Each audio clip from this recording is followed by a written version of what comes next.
Hello children, today we will do section C, answer in 3-4 sentences of chapter number 3.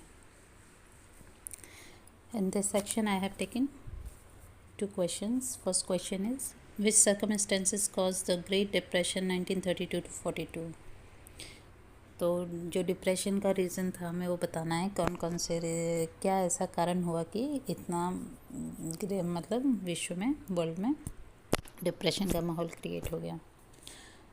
The head of most of the European nation had the belief that with the end of the First World War, even the post-war problems of the world will come to an end.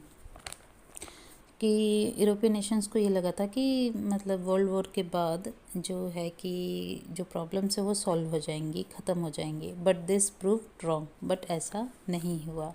Suddenly a large number of shares began to be sold in the Wall Street stock market, causing to stock market to crumble. अब हुआ यूँ कि जो Wall Street पर एक large quantity में stock market के stock shares जो हैं वो बिक गए.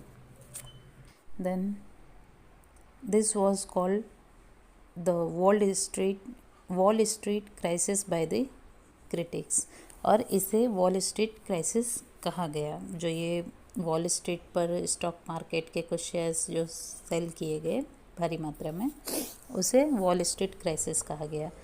This crisis shook the whole world and shattered the economic condition of the nation given birth to the great global depression. और यही जो वॉल स्ट्रीट का जो शेयर स्टॉक सेलिंग था, यही एक रीज़न बना ग्लोबल मार्केट का डिप्रेशन का. ओके, तो ये मेन रीज़न था. Now the second question, discuss the factor responsible for World War second. Now here we have to discuss the factors which are responsible for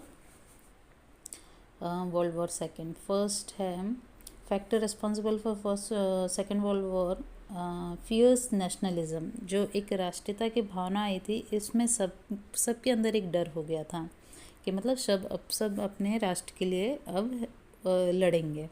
ना groupism, जो एक group बनने लगा था, फुल नेशंस का जो एक ग्रुप बनने लगा था, वो भी एक डर था. Militarism, this is also the reason. Failure of league of nation, जो फर्स्ट वर्ल्ड वॉर के बाद उन पीस के लिए लीग ऑफ नेशन इस्टेब्लिश हुआ, वो भी फेल हो गया. Treaty of Versailles, imperialistic ambition of Adolf Hitler, German attack on Poland and immediate cause. तो ये सारे रीजंस थे सेकेंड वर्ल्ड वॉर के लिए. तो डियर, यहाँ पे हमारे सेक्शन कंप्लीट होता है, तो वर्क कंप्लीट कर लीजिएगा और 2 से 3 बार एक बार पहले पढ़ लीजिएगा, फिर लिखिएगा समझकर. Thank you.